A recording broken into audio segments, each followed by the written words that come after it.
right, so I hope that everyone can hear me. I am back live again. I'm gonna tag a few people. Give me a minute, but I do want to say I don't own the music that is playing in the background.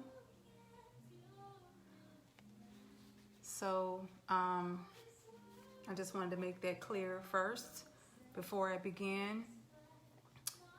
And then I want to say that most of my videos are for moms, parents, whether you can be a dad. So it's really for parents. So if you feel like this is going to be beneficial for a parent or a mom, aunt, uncle, grandparent, whoever this may be, you can share it as well. I would appreciate that. And then also, hey sis, Tangible. And then also, if you're a mom that may be struggling to get back on your feet, or if you're just needing some support or anything, please reach out to me. You can check out my website. I do offer some mentoring as well. You can check out my website as well. I'll put it in the chat box when I get done. But I think I also put it in my link that I attached. And I also want people to know that I do have a partnership with the House of Ruth.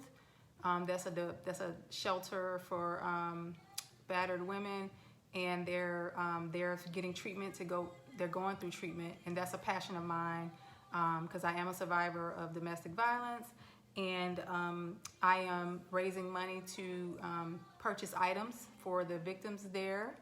I'm gonna say survivors, for the survivors there to purchase items because they're not taking donated items because of the COVID-19. So I'm raising money to actually purchase items to give to the center there. So if you're interested in donating, please let me know, DM me, and then I can give you my Cash App, or I can put the Cash App in the link below. But today I want to talk about how we can support our kids on staying connected with their friends while they're learning remotely. So I kind of just want to talk about that. And then I wanted to ask you guys, how was I know some of the kids went back to school, so I wanted to know how you guys are doing with that. I know for me, yesterday my kids, it was their first day, and they actually had orientation on Friday. And so yesterday I'm gonna say it was a little chaotic. I don't know if anyone has listened to my previous lives, but I talked about the 4 corners. And so I had my kids set up in the 4 corners. I'm just going briefly over this, and that didn't work. So I actually had to put them in their rooms. So I got them set up in their rooms, and I may do a little video later on to show you guys how I got it set up. But I got them set up in their rooms, and I got the little tables, like it's not like necessarily a real desk, but it's like a table. And I can show you guys that too. So I got them set up in their rooms, and I'm just gonna try that setup and see if that works.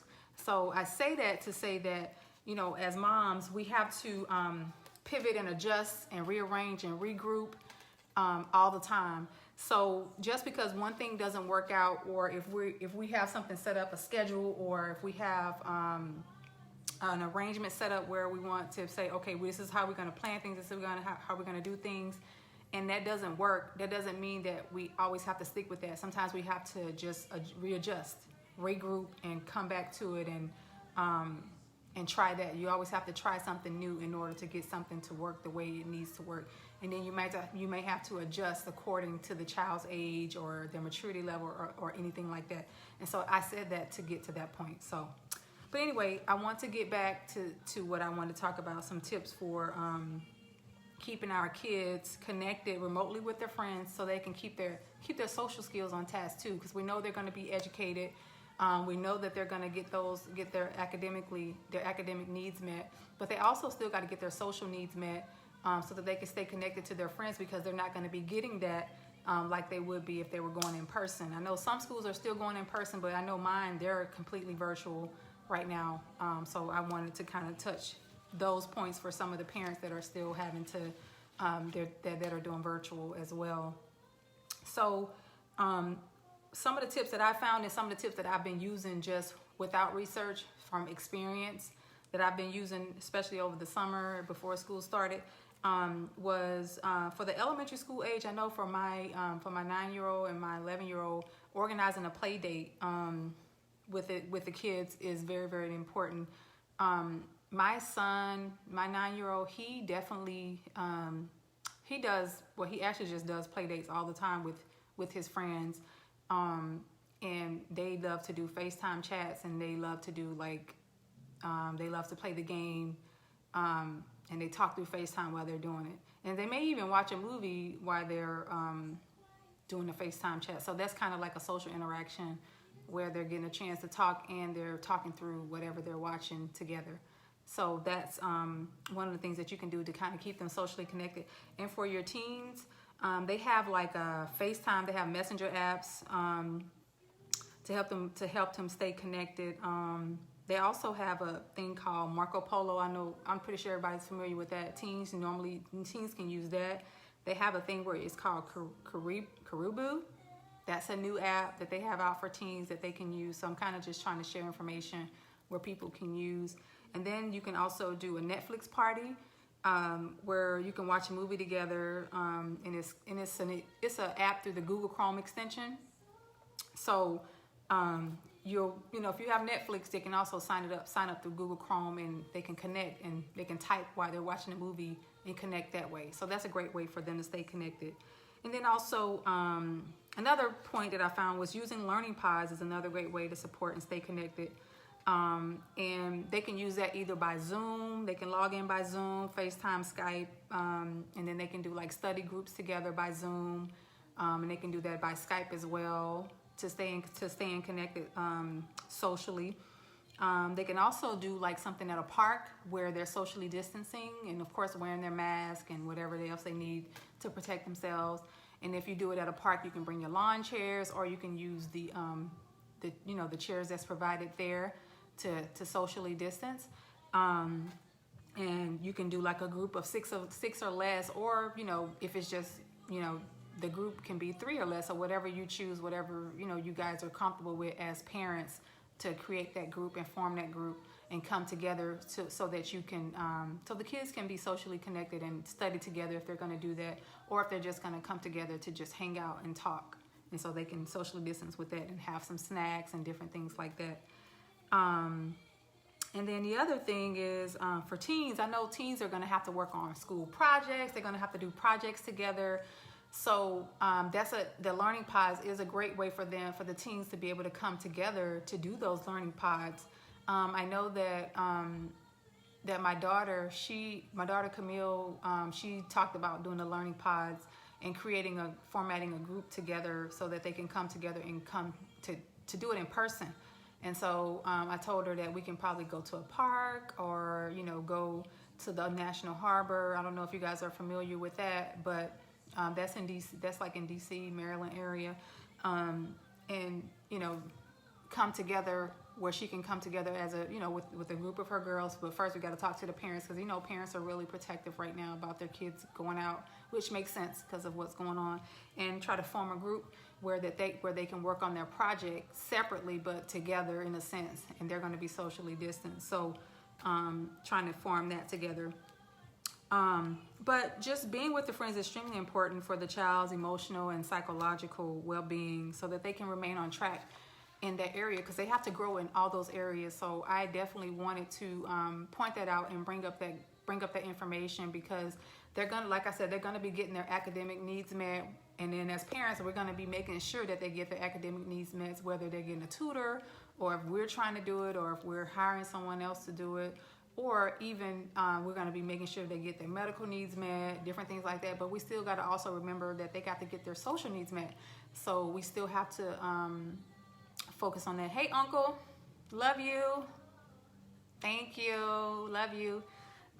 So we definitely have to do that. But I wanted to also for moms, I wanted to make sure that that you guys are taking care of yourself and handling your anxieties surrounding this.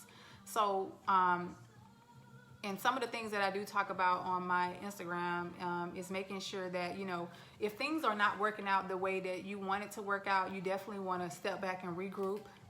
You may have to readjust. You may have to replan. and then move accordingly. So just making sure that you're taking care of yourself through this all, because I know it can be challenging. I know I'm just speaking for me. For example, like yesterday was a very, very challenging day for me, because, you know, I thought I had everything in order. I thought I had everything planned out. I thought that everything was going to go the way it went, but it did not go the way that I wanted it to go, because some of the Zooms wasn't working. Like, so they couldn't get in some of their classes. Like, things just was not working out. The internet was like up and down, and, you know, and so we figured out that we have to go get a MiFi. So some of those things, like, things were not working out. So I ended up having to move the areas where they were sitting at, because it just wasn't picking up service. And so I had to redo things. And so sometimes as a mom, because we have to, you know, we're always evolving. And when I say evolve, we always have to move and adjust. That's just what it is. So we just got to be, you know, we have to remain calm, and we have to breathe and just, you know, work through it and just try to keep our anxieties down. And that's what I wrote down too. You know, we just have to breathe through it and just know that everything is going to work itself out. And I just had to learn that, and I just have to continue to know that, you know, that God is going to help me through the situation, and he's going to, you know, keep me through it too. And he gives us grace, and he, you know, comforts us through these trying times, because it is tough. It's a new normal. And so it just is what it is. And secondly, know that you will accomplish what you're supposed to accomplish every day. Like, literally, I accomplished what I was supposed to accomplish yesterday. No matter how tough it was, no matter how challenging it was, I got done what I was supposed to get done. And I thank God for that. Although I felt like, oh my God, I didn't get anything done. But my kids were still able to do their homework. They were still able to log into some of their classes. They wasn't able to log into all of them. But I did get a chance to email the teachers to say, hey, you know, they wasn't able to get into some of their classes, and the teachers understood everything. And so, you know, that made me feel better. But I just, you know, how sometimes we want things to work out the way we want it to work out. But, you know, they say, you know, we have to let go and let God. We can't control everything. It's not for us to control it. We have to let go and let God lead the way. And so this is definitely a learning process for me, you know, not to always have to be in control, because I have to let go and let God and let him lead the way and let him guide me. And that's what I'm doing. And I think that's what I wrote down. It says, I put down, third, God is in control, and he will not put more on you than you can bear. And then the fourth thing is, you know, definitely, she said, please help me. Yes, inbox me. Let me know what you need help with. I can definitely help you. I got some stuff going on over here, girl. I can definitely help you. FEMA. So fourth is schedule self-care time. Definitely you want to schedule some time for yourself. If you're not scheduling self-care time for yourself every day, if not, you need to try to do it at least every other day, once a week, something. You need to schedule some self-care time. That is major, major, major, major. You need to have some self-care time, because if you are not taking out time for yourself, then you will not be able to be productive, and you will not be able to give what you need to give to yourself, to your children, to your spouse, if you have a significant other, to anyone, because you will be drained. You will not have any energy. You won't have anything to give. So making sure you're scheduling self-care time. And then also writing down something that you're grateful for daily.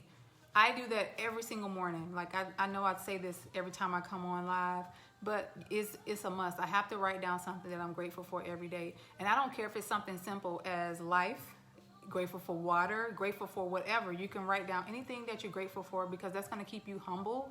It's going to keep you one with yourself, and it's going to keep you it's just going to keep you, you know, level-headed and level-minded, and you want to stay in that space at all times, especially when you're dealing with a lot of different things. And then fifth, again, don't forget to breathe. Don't forget to breathe. Don't forget to breathe. And then just do the very best you can do each day, and repeat that every day. Repeat that every day. Repeat it every day. And pray for your family and pray for your kids. Pray for your family and pray for your kids. Pray with your family and pray with your kids. Pray with them as much as you can. Pray with them. I'm walking through the house with holy oil and putting crosses on my kids' head, and they're like, "Mama, what you doing?" I'm like, "I'm praying for y'all." Yep, I sure do. I sure do. Yep, I ain't playing. And then just know that in order as a parent to be productive, you know that we got to maintain our balance, and we must replenish ourselves physically, mentally, spiritually, and psychologically, and that we can't run on fumes because our system is just going to break down. Our system is going to break down because our minds and our body is just like a computer system. You know how like when a computer system needs updates and it needs maintenance. So if you don't do those updates on your computer and you know do the maintenance on your computer will shut down. Like it'll literally just shut down, won't work, it won't do anything. That's the same thing with your body and with your brain. It will shut down on you and your body will shut down on you. So that's why it's important that you make sure you do the updates to your body, meaning self-care, taking care of yourself. And then the scriptures that I always use, I love these scriptures. I love Jeremiah 29:11. For I know the plans I have for you, says the Lord, plans to prosper you. And this is for, you know, moms, any parent, dads, whoever you are.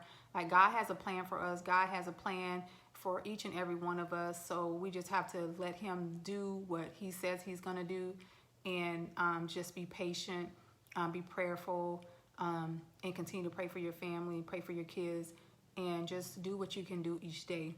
And then my other scripture is Philippians 4:13. I can do all things through Christ who strengthens us. God has graced us to get through this. God has blessed you. If God has blessed you with kids, or if you are an aunt, no matter what role you play as a parent or, you know, a parent figure, if God has blessed you in that area, then you have a purpose. And if you don't have any kids, you still have a purpose. So God has blessed you no matter what. So you have a purpose, and you can get through anything that, you know, that is presented to you. You can get through it. And so I just wanted to come on here and share those things with you. And I love you guys. I don't want to take up too much of your time. And plus, I got to get back to my kids because they're in school. They were on the quick lunch break. And so I got to get back. But I do love you guys. If you guys think this is beneficial to another mom or parent, uncle, dad, whoever, please share my video. And then also, if you would like a Momz t-shirt, please let me know. I have one on. I have a few people that have purchased it. So thank you for your support. It's the Moms Are Bad, Brave, and Determined. And yeah, they're almost sold out too. So get your shirt. And I do have mugs too. I'm gonna be also putting up more merchandise. That'll be coming out soon too. So I wanted to share that. And then I'm still raising money for the domestic violence shelter. If you want to donate, let me know. I'll put the information in there. But I do thank you for watching. Love you guys. Take care. Thank you so much. I appreciate you guys. Love you guys. Thanks.